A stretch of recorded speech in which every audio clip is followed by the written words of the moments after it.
আওয়ামী লীগ সরকারের সময় BCS cadre নিয়োগে দুর্নীতি ও দলীয়করণের অভিযোগ তদন্ত করে ব্যবস্থা নেবে সরকার। ওই সময়ে রাজনৈতিক হয়রানিমূলক মামলাগুলো প্রত্যাহারেও কার্যকর পদক্ষেপ নেওয়া হচ্ছে। সংসদকে এসব তথ্য জানিয়েছেন আইনমন্ত্রী ও জনপ্রশাসন প্রতিমন্ত্রী। এদিকে নারায়ণগঞ্জে ৩০০ আসনের নতুন হাসপাতাল নির্মাণের আশ্বাস দিয়েছেন স্বাস্থ্যমন্ত্রী। আর গাইবান্ধার সুন্দরগঞ্জ ভেঙে নতুন একটি উপজেলা গঠনের আশ্বাস দিয়েছেন স্থানীয় সরকার মন্ত্রী। আজ জাতীয় সংসদ অধিবেশনের প্রথম সেশনে প্রশ্নোত্তর পর্বে এসব তথ্য দেন তারা। বিস্তারিত জানাচ্ছেন মাহিলা ইসলাম। ধন্যবাদ। আপনার মাধ্যমে বৃহস্পতিবার সকাল 10:30টায় জাতীয় সংসদের নিয়মিত অধিবেশন শুরু হয়। এতে অংশ নেন সংসদ নেতা ও প্রধানমন্ত্রী তারেক রহমান। সদস্য জনাব মোহাম্মদ আবুল হাসনাত। সংসদের 2 মিনিটের বক্তব্যে সদস্যরা নিজ নিজ এলাকার নানান সমস্যার কথা তুলে ধরেন। চুরাগড় উপজেলার 2 অংশের মধ্যে একমাত্র সংযোগ, যেখানে অধিবাসী 2 লক্ষ উপরে। মাননীয় স্পিকার, আমার দাবি হচ্ছে এই আশুগঞ্জকে পৌরসভা ঘোষণা করা হোক। এই দ্বীপ অঞ্চলের মানুষকে যদি বরিশাল যেতে হয়, 4 থেকে 5 ঘন্টা সময় লাগে বরিশাল শহরে যেতে। এ সময় সংসদে প্রস্তাবিত 5টি প্রস্তাবের প্রেক্ষিতে স্বাস্থ্যমন্ত্রী, পানি সম্পদ মন্ত্রী, সড়ক পরিবহন ও সেতু মন্ত্রী নিজ নিজ প্রকল্পের কাজ বাস্তবায়নে তাদের আশ্বস্ত করেন। কক্সবাজার মহাসড়কটি 4 লেনে উত্তীর্ণ হওয়ার জন্য 26 কিলোমিটার ইতিমধ্যে ডিপিপি অনুমোদন হয়ে কার্যকর হতে চলেছে।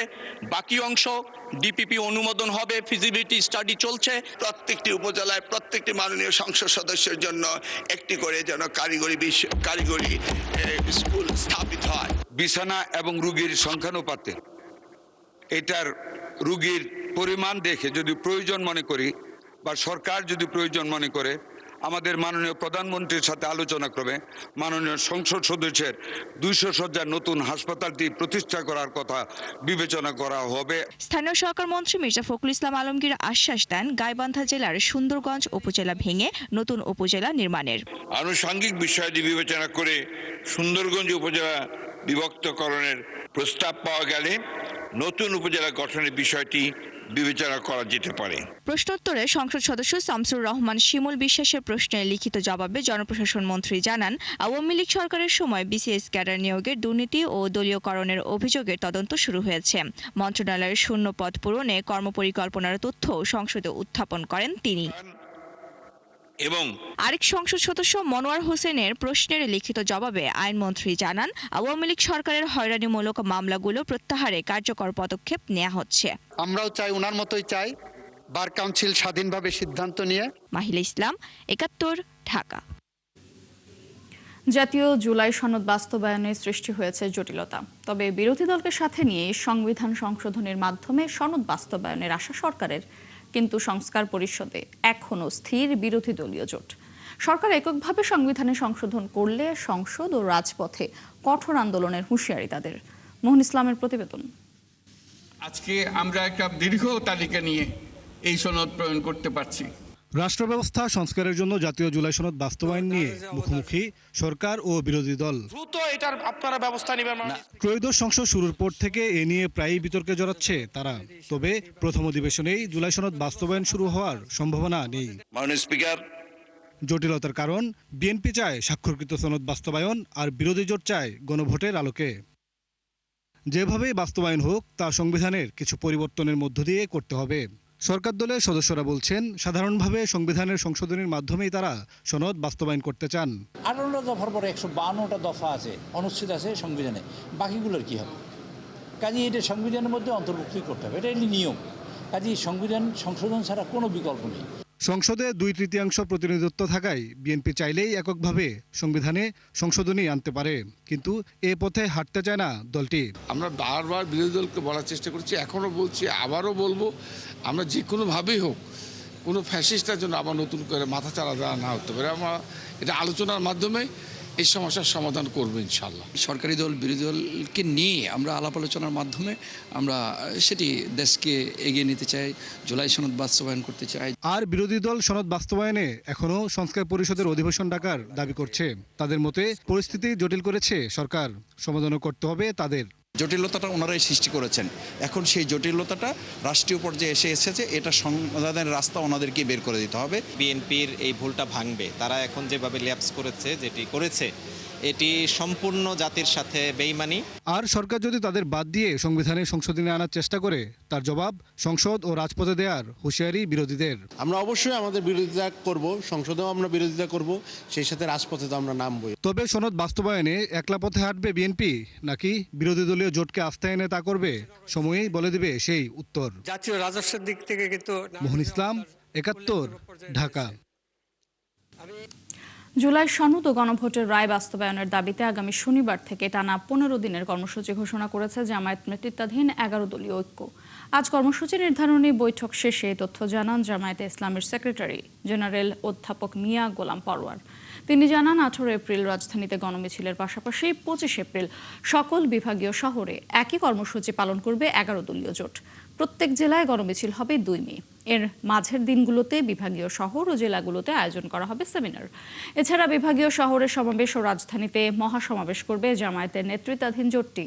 সংবাদ সম্মেলনে মিয়া গোলাম পরোয়ার অভিযোগ করেন, মানুষের অনুরায় উপেক্ষা করে দেশের মানুষের বিরুদ্ধে অবস্থান নিয়েছে বর্তমান সরকার। তিনি আরও অভিযোগ করেন, সচিবালয় থেকে শুরু করে অধস্তন পর্যন্ত প্রশাসনের সব জায়গায় নির্লজ্জ দলীয়করণ হচ্ছে।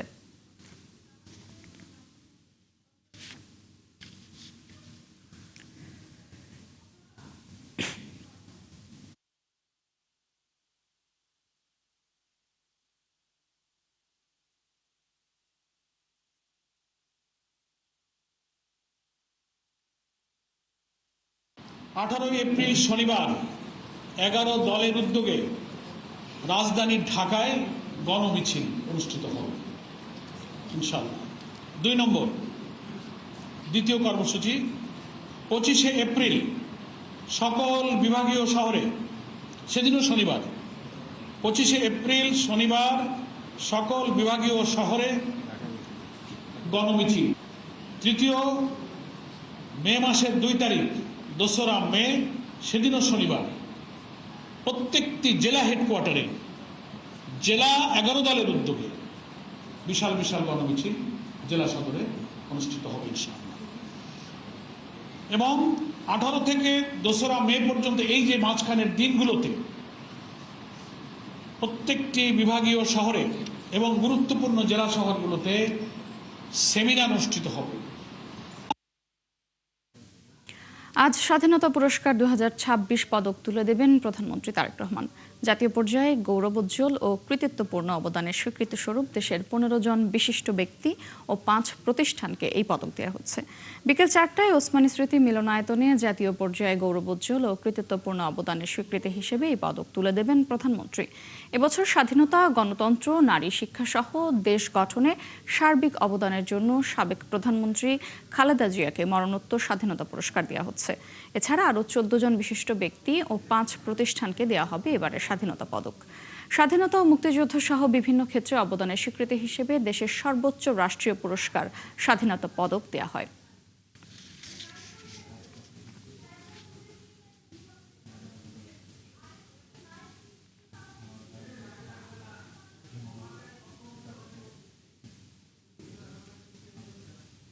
প্রধানমন্ত্রী হিসেবে দায়িত্ব নেওয়ার পর প্রথমবারের মতো নিজের জেলা বগুড়ায় যাচ্ছেন তারেক রহমান।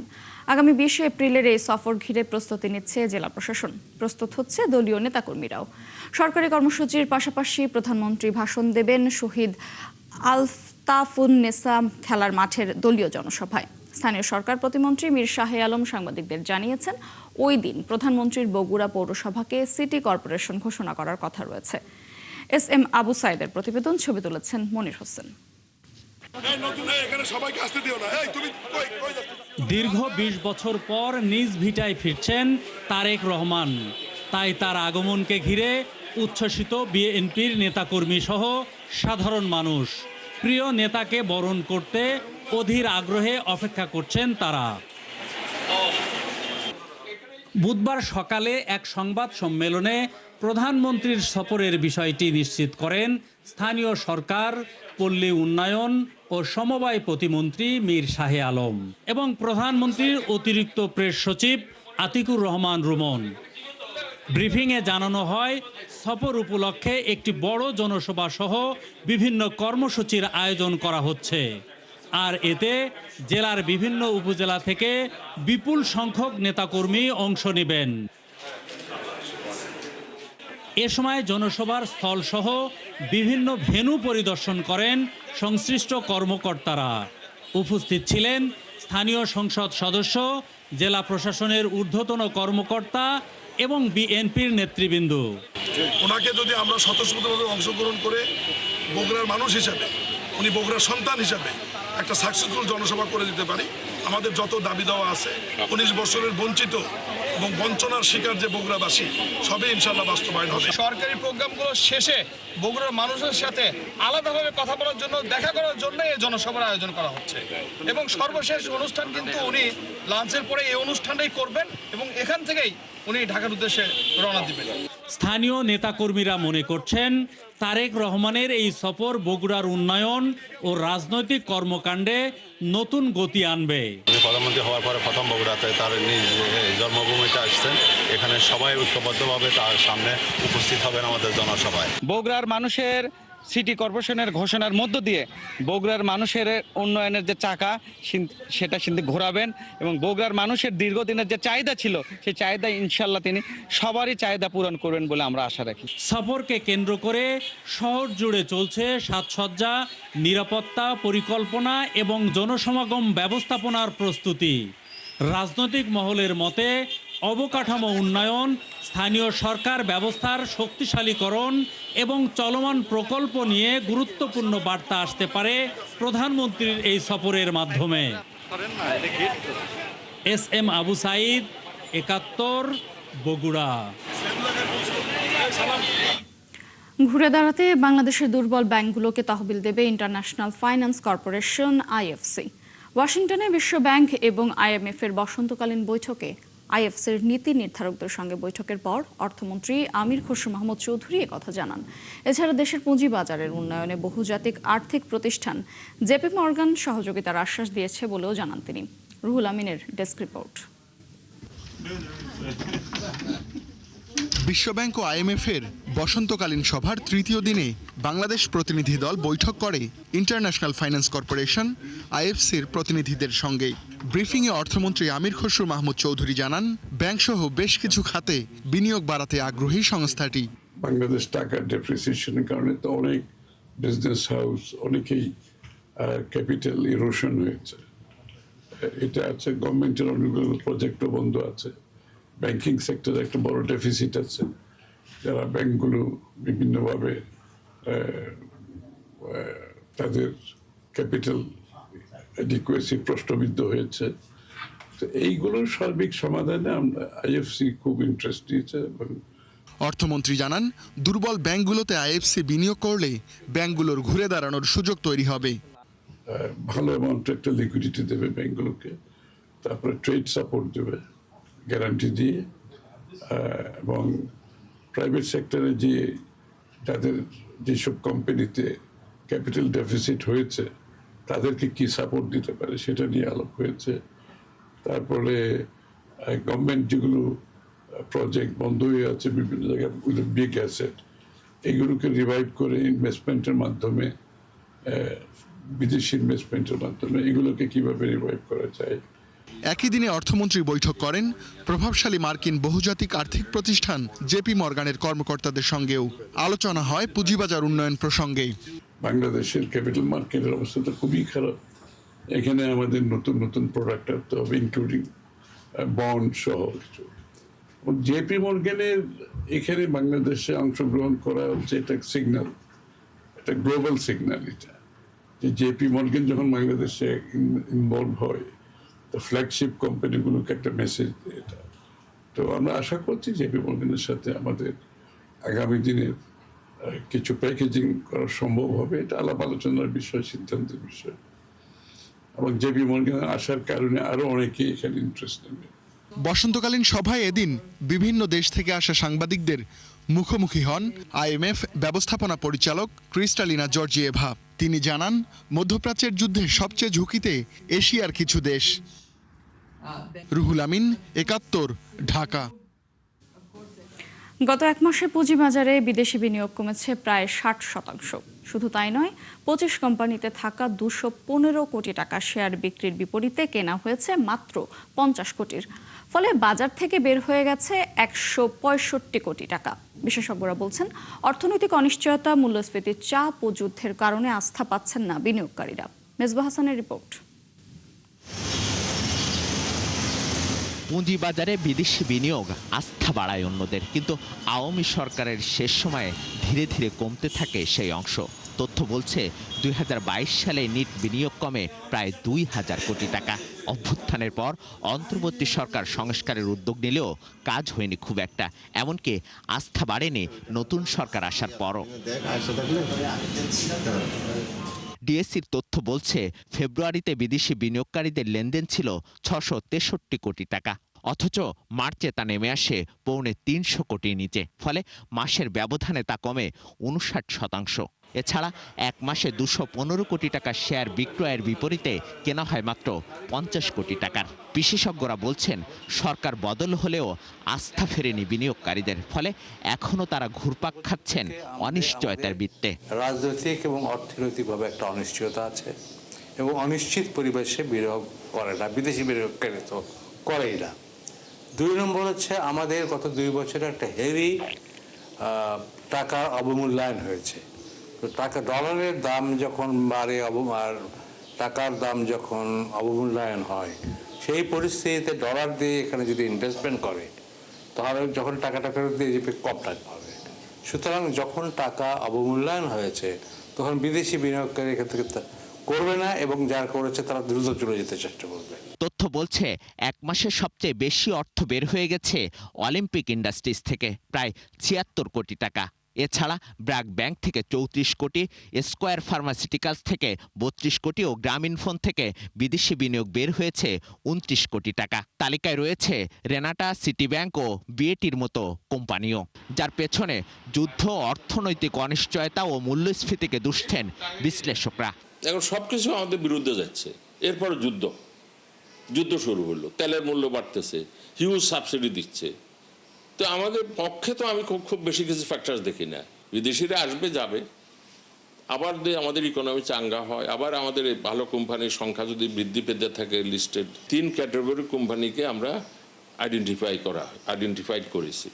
তো এখন সেগুলো শুধু মানে এক্সিকিউট করা, লিস্টিংয়ে আনা। এরপরেও যদি বলেন, একটা ওভারঅল বাংলাদেশের সার্বিকভাবে যে ওভারঅল মার্কেটটা, এর উপর সবারই একটা আস্থার অভাব আছে। দায়িত্ব নিয়ে অনিয়ম ও কারসাজি বন্ধের ঘোষণা দেন অর্থমন্ত্রী, কিন্তু তার প্রতিফলন নেই বাজারে। মিসবাহ হাসান, 71, ঢাকা। জাতিসংঘ সাধারণ পরিষদের 81তম অধিবেশনের সভাপতি পদে বাংলাদেশের প্রার্থিতার পক্ষে কূটনৈতিক তৎপরতা জোরদার করতে 3 দেশ সফরে গেলেন পররাষ্ট্রমন্ত্রী ডক্টর খলিলুর রহমান। সকালে ঢাকা ছেড়ে গেছেন মন্ত্রী ও তার সফর সঙ্গী প্রধানমন্ত্রীর পররাষ্ট্র বিষয়ক উপদেষ্টা হুমায়ুন কবির। আগামীকাল শুরু হওয়া কনফারেন্সে অংশ নিতে তারা 19 এপ্রিল পর্যন্ত তুরস্কে অবস্থান করবেন। আঙ্কারা থেকে 19 এপ্রিল যাবেন ব্রাসেলসে, যেখানে ইউরোপীয় কমিশনের বেশ কয়েকজন ঊর্ধ্বতন ব্যক্তির সাথে বৈঠক করবেন। এরপর তিনি যাবেন আদ্দিস আবাবায় এবং 23 এপ্রিল পর্যন্ত সেখানে অবস্থান করবেন। তুরস্কের আঙ্কারায় আন্তালিয়া ডিপ্লোমেসি ফোরামে অংশগ্রহণ, ব্রাসেলসে অংশীদারিত্ব ও সহযোগিতা চুক্তির প্রাথমিক প্রক্রিয়া সই এবং আফ্রিকান ইউনিয়নের সদর দপ্তর আদ্দিস আবাবায় ভোটের প্রচারণাই এই সফরের মূল লক্ষ্য। সরকারের নানা পদক্ষেপের পরও তেলের সংকট কাটছে না। ভোর থেকে গভীর রাত পর্যন্ত পাম্পে তেলের অপেক্ষায় থাকছেন ক্রেতারা। ফিলিং স্টেশন মালিকরা বলছেন, তারা সরকারি ডিপো থেকে যেটুকু সরবরাহ পাচ্ছেন তা বিক্রি হয়ে যাচ্ছে কয়েক ঘন্টার মধ্যেই। সহকর্মীদের তথ্য ছবিতে প্রতিবেদন। মেহেরপুরে বিভিন্ন পাম্পে তীব্র তেল সংকট দেখা দিয়েছে। এতে চরম ভোগান্তিতে পড়েছেন মোটরসাইকেল চালক ও কৃষকরা। জ্বালানি তেল না থাকায় বন্ধ রয়েছে জেলার অধিকাংশ তেল পাম্প। কোটা করে দেওয়ার কারণে আমরা তেল পাইনি আজকে, এই জন্য আমাদের পাম্প বন্ধ হয়ে আছে। 60 জনের পরে 9-এ দাঁড়িয়েছি, সেই 9-এ তেলটা আমাকে 10 জনের আগে বন্ধ করে দিল, কিন্তু আমাকে আর দিল না।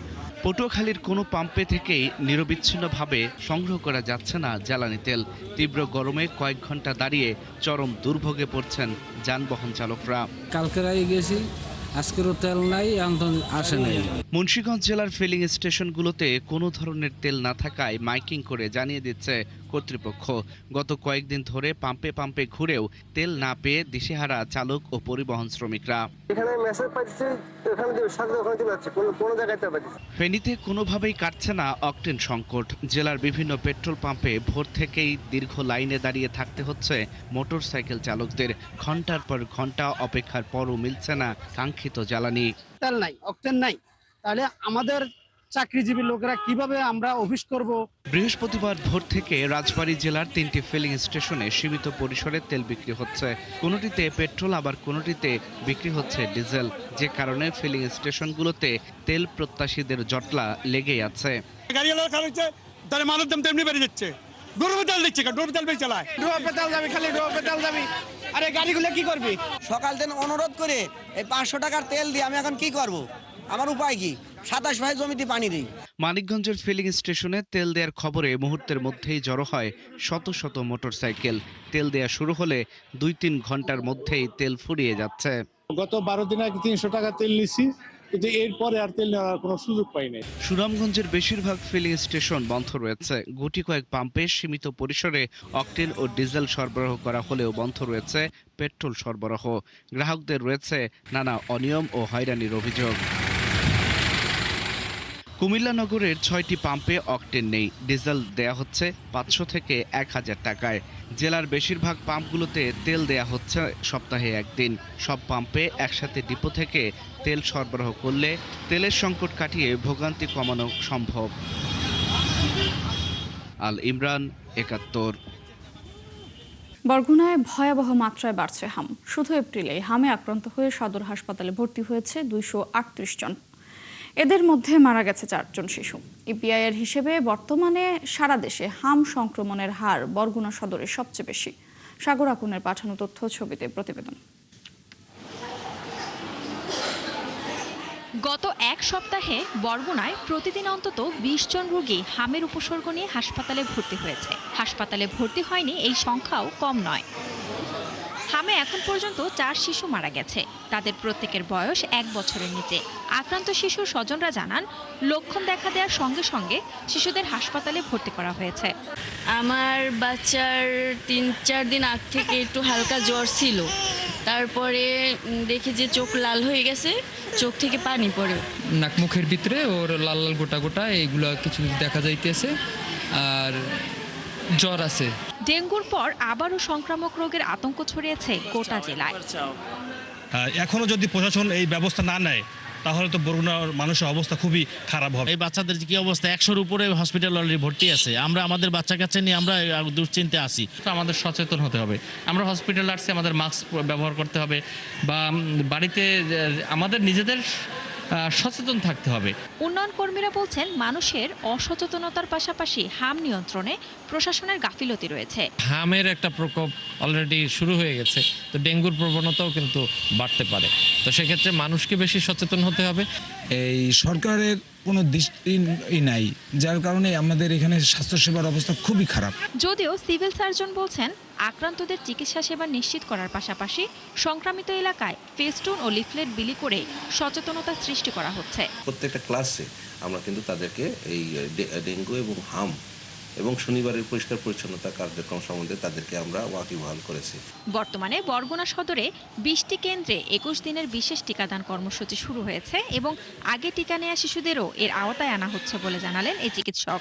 আরো একটা বিষয় হচ্ছে আমাদের হার্ড ইমিউনিটি কেমন আছে এখন মানে কমিউনিটিতে, এটা আসলে একটা গবেষণার বিষয়। এখানে গবেষণা করতে হবে এই বিষয়গুলো নিয়ে। সিভিল সার্জন অফিসের তথ্য মতে শুধু এপ্রিলেই বরগুনায় হামে আক্রান্ত রোগী শনাক্ত হয়েছে 270 জন। শান্তা ইসলাম, 71। সিলেট সমাজের সুবিধাবঞ্চিত শ্রেণীর 63 জোড়া ছেলে মেয়ের ব্যতিক্রমী বিয়ের আয়োজন করেছে লন্ডন ভিত্তিক একটি বেসরকারি সংগঠন। নগরীর একটি কনভেনশন হলে এই বিয়ের আয়োজন করা হয়। আয়োজকরা জানান, পারিবারিক সুযোগের অভাবে নতুন জীবন শুরু করতে পারছিলেন না এমন 63 জোড়া ছেলে মেয়েকে তারা খুঁজে বের করেন। সিলেট থেকে রিপোর্ট করেছেন হোসেন আহমেদ সুজাত। অর্থ দিয়ে আয়োজন করে বিয়ে করা তাদের কাছে ছিল অধরা। এরকম 63 জন অভিভাবকহীন তরুণী ও তরুণের সেই স্বপ্ন বাস্তবায়ন করা হয়েছে। সিলেটের বিলাসবহুল আমানুল্লাহ কনভেনশন সেন্টারে দেশের বিভিন্ন জেলা থেকে রীতিমতো বাছাই করে আনা হয় এই 63 জোড়া তরুণ তরুণীদের। এদের প্রায় সবাই অভিভাবকহীন। সমাজের সুবিধাবঞ্চিত শ্রেণীর এই ছেলেমেয়েরা জীবনে নতুন অধ্যায়ে প্রবেশ করা এই সুযোগ পেয়ে কৃতজ্ঞতা প্রকাশ করেন। কপাল ভালো যে এত সুন্দর আয়োজনে আমরা উপস্থিত হতে পারছি। আজকে আমি বিয়ে পরে অনেক ভালো হয়েছে, অনেক আনন্দ লাগতেছে। আমার সাথে এসেছে আমার মামা, আমার চাচা এবং আমার নানি। সুন্দর পরিবেশ, খুব আয়োজন সুন্দর। বিয়ের পুরো আয়োজনে সঙ্গীত পরিবেশন, ছবি তোলা, সাজসজ্জা এবং আপ্যায়ন হয়ে ওঠে উৎসবমুখর।